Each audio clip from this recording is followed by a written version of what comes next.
नमस्कार बंधुगण बंधु माने सर्वप्रथमे आपण मानक इंग्राजी नववर्ष 2025 उपलक्षे हार्दिक शुभेच्छा एवं शुभ कामना। तेबे बंधु माने आज रही कार्यक्रमटी सिंह राशि व्यक्तिविशेष मानक पई बहुत गुरुत्वपूर्ण अटे, बहुत ही खास अटे। जदि आपण मानकर सिंह राशि होइथाय तेबे भिडियोटी को स्किप न करी शेष पर्यंत निश्चय देखंतु एवं भिडियोटी को गोटे लाइक करी चैनल टी को सब्सक्राइब कर दियंतु। आपण जदि ईश्वर को सच्चा हृदय रे भक्ति करुथांती विश्वास करुथांती तेबे भक्ति एवं श्रद्धार सहित कमेंट बॉक्स रे जय माँ लक्ष्मी अवश्य लिखि दियंतु।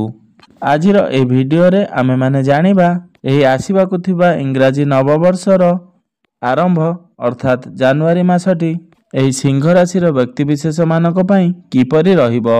एही जनवरी मासरे सिंह राशि व्यक्तिविशेष मानकर जीवन रे किपरि परिवर्तन सब घटिबो। सिंह राशि मासिक राशिफल उपरे संपूर्ण भाव में आलोचना करिबा।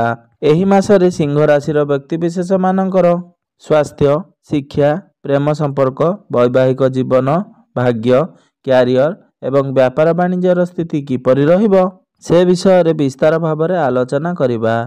नवग्रहंकर स्थिति मध्य देखिबा। नवग्रह केउं प्रकारर फल प्रदान करिबारे सक्षम हेबे।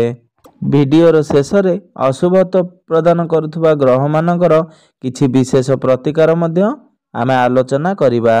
तेबे बंधु माने आसंतु आरंभ करिबा आज रही कार्यक्रम को, जहा कि जन्म राशि एवं चंद्र राशि उपरे संपूर्ण आधारित अटे। राशि चक्रर 12 गोटी राशि मध्यरु पंचम राशि होची सिंह राशि। तेबे बंधु माने सिंह राशि राशियाधिपति होचंती सूर्यदेव, जे कि आपणकर पंचम भाव में विराजमान अछंती। केतु आपणकर द्वितीय भाव में विराजमान अछंती। बुध आपणकर चतुर्थ भाव में विराजमान अछंती। शुक्र एवं शनि आपणकर सप्तम भाव में विराजमान अछंती। राहु आपणकर अष्टम भाव में विराजमान अछंती। देवगुरु बृहस्पति आपणकर दशम भाव में विराजमान अछंती। मंगल आपणकर द्वादश भाव में विराजमान अछंती। तेबे बंधु माने सर्वप्रथमे आसंतु जानिबा आपणकर स्वास्थ्य किपरि रहिबो एही जनवरी 2025 रे। कुंडलीर प्रथम भावटी होइथाय आपणकर स्वास्थ्यर भाव, आपणकर इम्यूनिटी सिस्टम रो भाव। आपणकर राशिर प्रथम भावर अधिपति होचंती सूर्यदेव, जे कि आपणकर पंचम भाव में विराजमान अछंती। 14 जनवरी को सूर्य आपणकर षष्ठ भाव को चलन करिवे, कारण 14 जनवरी को सूर्य आपणकर मकर राशि रे चलन करिवे एवं सेही दिन को आमे मकर संक्रांति बोली पालन करिथाउ। बंधु माने कुंडलीर षष्ठ, अष्टम एवं द्वादश घर को रोगर भाव बोली माना जाइथाए। कुंडली रे एते भल बोली विचार करा जाई न थाए। जेहेतु आपणकर राशिर स्वामी षष्ठ भाव को गोचर करिवे तो 14 जनवरी परे आपणकर स्वास्थ्य प्रति टिके विशेष ध्यान रखिबार अछि। जदि आपण 14 जनवरी परे आपण कुआडे बाहर को यात्रा करूछंती तो सेतेबेले आपणकर स्वास्थ्य प्रति टिके विशेष ध्यान रखिबार अछि, कारण जेतेबेले आमर इम्यूनिटी सिस्टम डाउन हो जाय थाए सेतेबेले आमको थंडा, काश, ज्वर भली समस्या मान देखा देई थाए। मात्र 14 जनवरी पूर्वरु आपणकर कोनोसी स्वास्थ्य जनित कोनोसी समस्या देखा जाउ नाही, कारण सूर्य सेतेबेले पंचम भाव में विराजमान करिथिबे। मात्र 14 जनवरी परे आपनको आपणकर स्वास्थ्य प्रति टिके विशेष ध्यान रखिबार अछि। आपण जेतेबेले बाहर को जिबा आसिबा करूछंती सेतेबेले आपण टिके ध्यान रखिबार अछि। एबे आसंतु जानि नेबा आपणकर शिक्षा क्षेत्र किपरि रहिबो ए जनवरी 2025 रे। शिक्षार्थी मानक पई किपरि रहिबो एही जनवरी मासटी। तेबे बंधु माने कुंडलीर पंचम भावटी होइथाय आपणकर शिक्षा क्षेत्रर भाव। तो आपणकर पंचम भावर अधिपति होचंती देवगुरु बृहस्पति, जे कि आपणकर केंद्र रे अर्थात दशम भाव में विराजमान अछंती। गुरु दशम रे बसी आपणकर चतुर्थ भाव उपरको दृष्टि गोचर करुछंती। एहा सहित गुरुंकर दृष्टि आपणकर द्वितीय भाव उपरको रहुअछि। तो एही मासरे आपणकर पाठपढ़ार स्थिति सर्वोत्तम रहिबो, कारण सूर्य आपणकर राशिर स्वामी होई 14 जनवरी पर्यंत आपणकर पंचम भाव में विराजमान रहुछंती। तो सूर्य जेहेतु आपणकर पंचम भाव में रहुछंती 14 जनवरी पर्यंत, एही समय रे आपणकर माइंड बहुत शार्प रहिबो। आपण एही समय बहुत ब्रिलियंट भली पाठ पढ़िबे। तो एही मासरे जदि आपणकर कोनोसी कॉम्पिटिटिव एग्जाम अछि किंबा कोनोसी गवर्नमेंट एग्जाम अछि किंबा एंट्रांस देबा पई चाहुचंती तो आपणक पई ताहा सर्वोत्तम रहिबो। सेथिरे आपण निश्चिंत भाबरे कृतकार्य हेबे। विशेष करी 14 जनवरी पूर्वरु आपणक पई समय बहुत अनुकूल रहिबो। 14 जनवरी परे मध्य आपणक पई समय भल रहिबो कारण सूर्य षष्ठ भावरे रहिबा बहुत शुभ बोली माना जाई थाए। केवल से आपणकर स्वास्थ्य उपरे टिके प्रभाव पकाई थांती किंतु अन्य सब क्षेत्र रे सूर्यंकर षष्ठ घरे अवस्थिति बहुत फलप्रद हेबो। तेबे गुरु जेहेतु आपणकर शत्रु राशि रे विराजमान अछंती एही समय रे आपण अन्य काहार कथारे पड़ी कोनोसी डिसीजन नियंतु नाही किंबा आपण खाली रे काहाकू विश्वास करंतु नाही। आपणको निजको जहाँ ठीक लगुची आपण भाबी चिंती सेही कार्यटी को करंतु आपणको शुभ फल प्राप्ति हेबो। तेबे बंधु माने एबे आसंतु जानि नेबा आपणकर प्रेम जीवन किपरि रहिबो ए जनवरी 2025 रे। तेबे बंधु माने कुंडलीर पंचम भावटी शिक्षार भाव हेबा सहित पंचम भावटी आपणकर प्रेम जीवनर भाव, आपणकर संतान संततिर भाव। आपणकर पंचम भावर अधिपति होउचंती देवगुरु बृहस्पति जे कि आपणकर दशम भावरे विराजमान अछंती एवं आपणकर पंचम भावरे विराजमान अछंती सूर्यदेव एवं 14 जनवरी परे सूर्य आपणकर षष्ठ भाव को गोचर करिवे। 14 जनवरी परे गुरुंकर दृष्टि सूर्यंक उपरे रहिबो। तो जेउ मानक भितरे कथावार्ता बंद हो जाइछि, ब्रेकअप आदि हो जाइछि किंबा प्रेम को नै कोनोसी प्रकार समस्या रहिछि 14 जनवरी परे से सब समस्यार समाधान होई जिवो। आपणक पुणी थरे कथावार्ता मध्य होई पारे, प्याचअप आदि होई पारे। तेबे बंधु माने सूर्य जेतेबेले आपणकर षष्ठ भाव को गोचर करिवे तो आपण निजर क्रोध उपरे टिके कंट्रोल करिवे। एही समय आपण आपणकर बाणी उपरे टिके कंट्रोल करिवार अछि।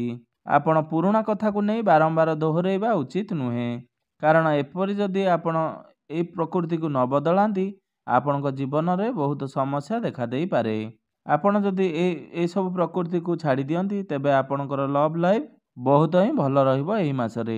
एबे आसंतु जानि नेबा आपणकर वैवाहिक जीवन किपरि रहिबो एही जनवरी 2025 रे। तो बंधु माने कुंडलीर सप्तम भावटी होइथाय आपणकर वैवाहिक जीवनर भाव, आपणकर जीवन साथीर भाव। आपणकर सप्तम भावर अधिपति हेउचंती शनिदेव जे कि आपणकर सप्तम भावरे विराजमान अछंती, स्व राशि रे विराजमान अछंती एवं से एठारे बहुत मजबूत अवस्था रे अछंती। से तांकर मित्रंक सहित विराजमान अछंती। तो बंधु माने शनि जेहेतु आपणकर सप्तम भावरे अछंती सेठारे से शुक्रंक सहित रही शश नामक राजयोग निर्माण करुछंती जहा द्वारा कि आपणकर जीवन साथींकर भाग्य रे निश्चिंत भाव में परिवर्तन आसीथिबो। तांकर पर्सनल लाइफ रे हो किंबा प्रोफेशनल लाइफ रे हो से निश्चिंत भाव में उन्नति करिथिबे। आपणकर जीवन साथींकर फाइनेंशियल ग्रोथ मध्य होइथिबो। एपरि किछि न होइछि तो 30 मार्च मध्य रे निश्चिंत भाव में तांकर लाइफ रे किछि ना किछि परिवर्तन हेबो। तो एही मासरे किछि आपणकर जीवन साथी आपणक पई सपोर्टिव रहिबे। से टिके जिद्दी स्वभाव देखा देई पारे मात्र एहार खराब प्रभाव आपणकर वैवाहिक जीवन उपरे पड़िबो नाही।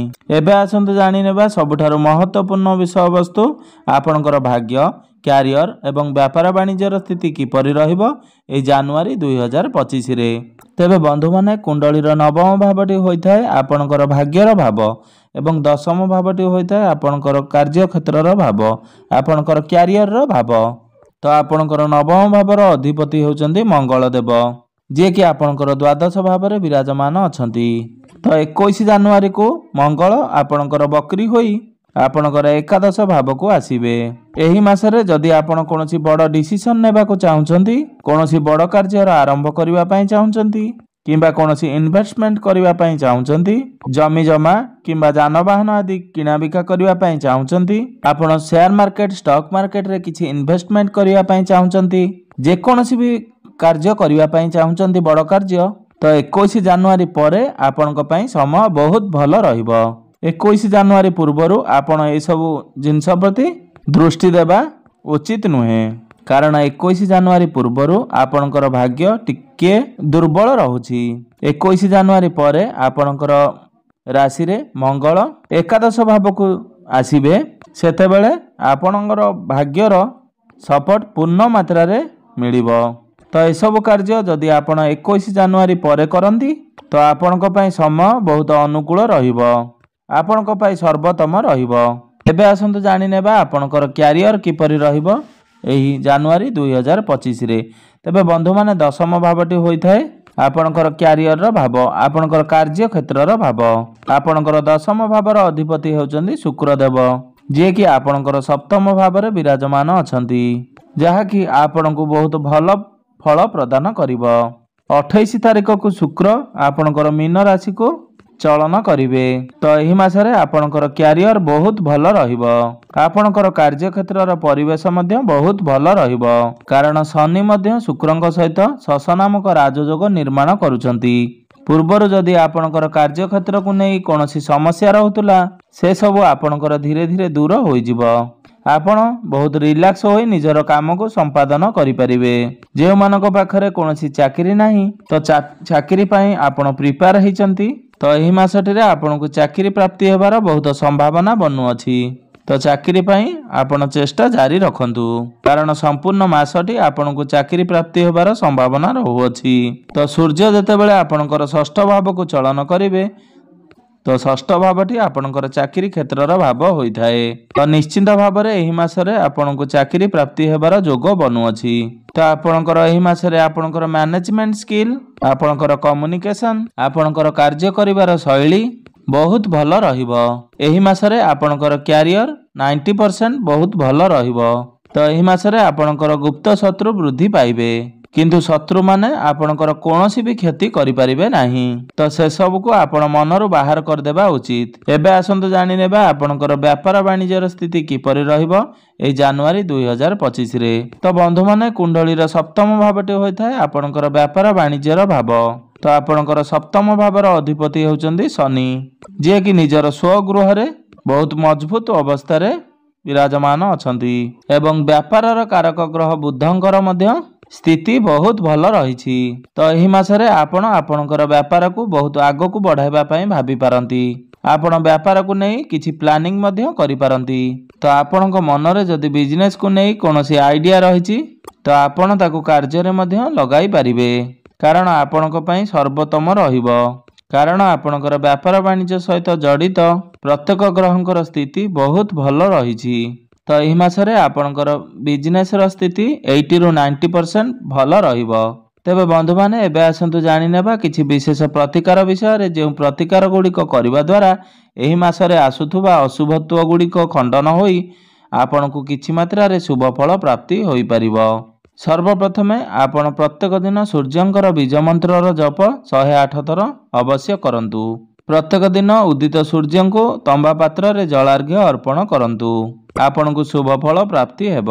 ପ୍ରତ୍ୟେକ ଦିନ ଆପଣ ହନୁମାନ ଚାଳିଶାର ପାଠ ନିଶ୍ଚୟ କରନ୍ତୁ। ସପ୍ତାହର ସୋମବାର ଦିନ ପ୍ରଭୁ ଭୋଳା ଶଙ୍କରଙ୍କୁ ବିଶେଷ ରୀତିରେ ପୂଜା ଆରାଧନା କରନ୍ତୁ, ଆପଣଙ୍କୁ ଅଧିକ ଶୁଭ ଫଳ ପ୍ରାପ୍ତି ହେବ। ତେବେ ବନ୍ଧୁମାନେ, ଆପଣଙ୍କର ଜୀବନ ମଙ୍ଗଳମୟ ହେଉ, ଏହା ହିଁ ଈଶ୍ୱରଙ୍କ ନିକଟରେ ମୋର ଏତିକି ପ୍ରାର୍ଥନା।